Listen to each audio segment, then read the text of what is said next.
Goeiedag, my naam is Ronaldo Pormnitz. Ek is in die hoërskool Wonderbloem, graad 8. En my onderwerp is: nuuskierigheid is 'n verdwynende tendens onder jong mense. Voorsitter, ek vang myself nou die dag dat ek 'n Engelse woord se Afrikaanse vertaling moet opsoek. En die eerste ding wat ek dink is, Google vertaling maak dit so maklik. Dis letterlik 'n druk van 'n knoppie en ek het onmiddellik my antwoord. Dames en here, as dit bekend klink, dan is jy deel van 'n nuwe tendens. 'n Baie gevaarlike een. My standpunt vandag is duidelik dat nuuskierigheid stadig maar seker besig is om onder tieners te verdwyn as gevolg van tegnologie, omdat dit dink vir ons soveel makliker maak, maar nie beter nie. My eerste argument is dat vinnige antwoorde nuuskierigheid doodmaak. Ons leef in 'n wêreld waar alles binne 3 sekondes beskikbaar is. Hoekom wonder as jy kan scroll? Hoekom vra? Hoekom as TikTok reeds vir jou 'n video gee wat sê, jy sal nie glo wat volgende gebeur nie. Dis aanloklik en so aanvaar ons net wat ons sien. Mariette Snyman, sielkundige, skryf in haar artikel: nuuskierigheid gee 'n voorsprong. Op haar webtuiste mariettesnyman.co.za van Oktober 2025 dat kinders leer en ontwikkel deur nuuskierig te wees.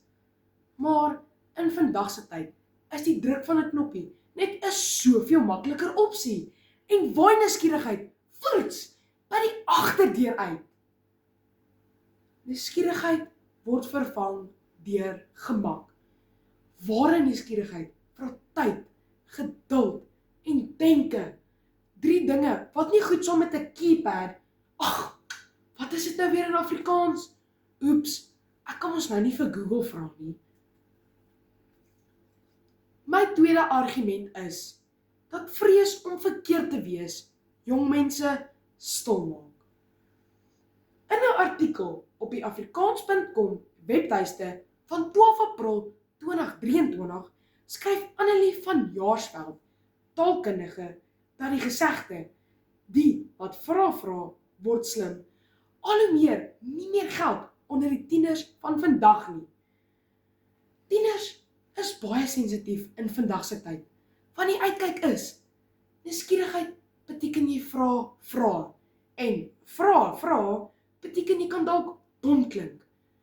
In vandag se kultuur word foute vinniger uitgelag as reggemaak. Niemand wil mos daardie leerder wees wat 'n vraag vra en dan hoor, "Hey, dit moes jy in graad 6 geweet het."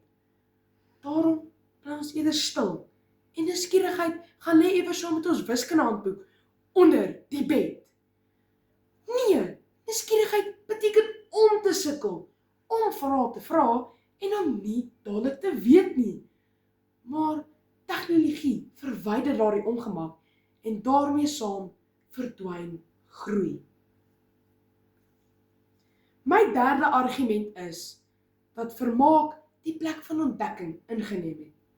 Waarom iets self uitpleis as Google, YouTube en ChatGPT alles vir jou kan doen? Selfs eksperimente is nou video, sonder die reuk van mislukking of die spanning van gaan dit ontplof. In haar boek Tienertriks vir oorlewing, gepubliseer in 2019, skryf Dr. Sharani Symington dat tienerjare 'n warrelwind van ontdekking, uitdagings en uitvindings is. Maar die tendens is daar dat dit baie makliker is om sosiale media te gebruik vir die nodige kennis.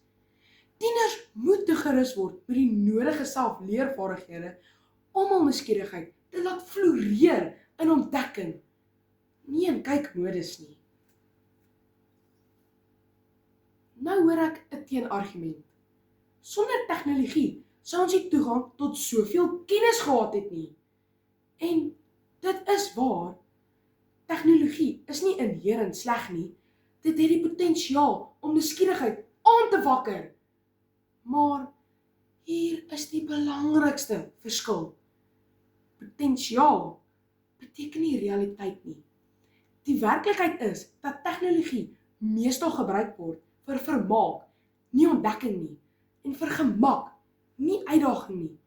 As tegnologie werklik nuuskierigheid bevorder het, sou ons meer vrae gevra het, nie minder nie.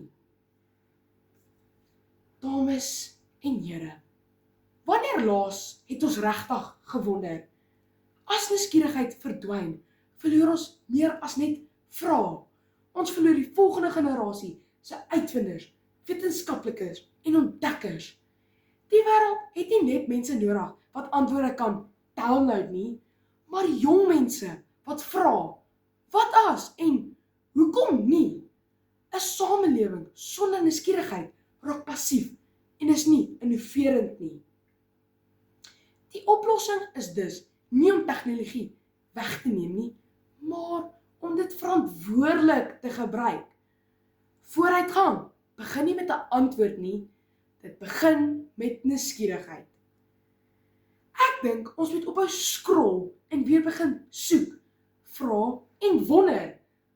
Want 'n wêreld sonder nuuskierigheid, soos 'n wetenskapklas sonder eksperimente, veilig, stil en ongelooflik vervelig.